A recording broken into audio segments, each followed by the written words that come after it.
Another common question is, how do I homeschool multiple kids, especially if they're a wide variety of ages? I totally can understand that as my kids range from high school to preschool. So basically, here are some tips to do.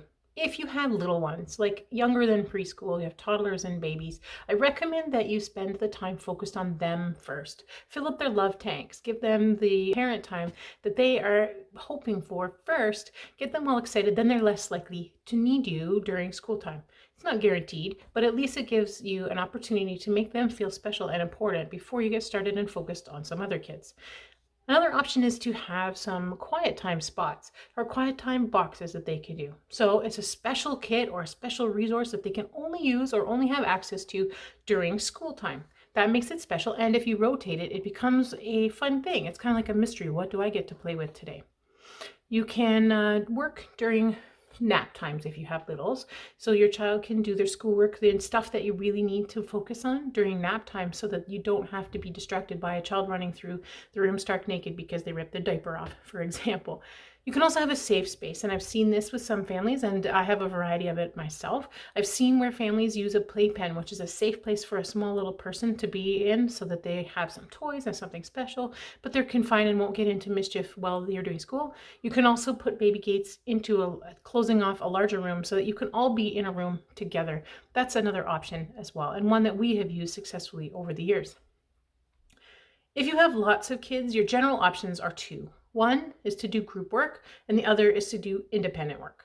So if you're going to do group learning together, and this is a really popular method, everyone studies the same topic together, and then if you have a huge variety of ages, you can adapt the final activity or the lesson based on their needs. So for example, your family might be learning about animals, and so you're going to study about mammals, for example. Well, your preschooler is probably curious. You can watch a video together and you can talk about it together, but your preschooler is going to be doing more things like coloring a picture of animals, whereas your high schooler may be needing to do an essay or assignment comparing different kinds of mammals to a different variety of classification of animals as well. Whereas your middle schooler may be more interested in figuring out what are the different characteristics of a mammal, and to be able to define which animals fall under that category. So you can study the same topic and then make changes to the actual assignments and activities that they do based on their individual thing.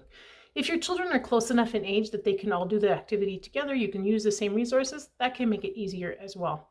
Just remember, in a group setting, not to make it so simplified that your older kids are feeling frustrated that they're not really being engaged educationally or mentally, intelligently. So find a way to focus on everything.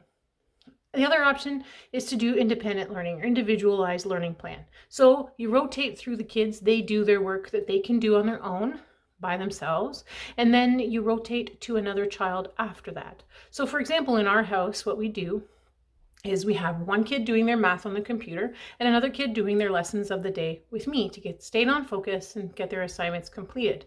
Then when we're done, they rotate, they switch. That other child, the child that was working with me, goes to the computer and does their math.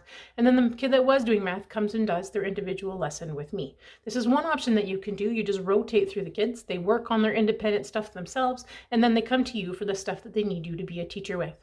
If you have little ones who are preschool age, you can provide them with their own workbooks that not really academic desire, but it makes them feel special to be doing school at the same time as the big kids. You can also, you can also give them similar lessons or main topics so they feel like they're doing stuff during that time. Don't forget, they can also do a lot of free play, have Lego, have books, have video games if necessary. Use the tools that you need to do to be able to get through your school day efficiently and effectively. Don't feel trapped or stressed that you're not engaging every child at every moment of the morning or the lesson time. Just do it as best as you can, but here are some options to do. Okay, so again, you engage the little ones first, fill up their love tanks, find a safe space for them to be, or work around their nap schedule. You can do group learning together and adapt the lesson to each different group of children, and you can do individual lessons where you rotate through kids one at a time. Whatever option is best for you, give it a try and see how it works.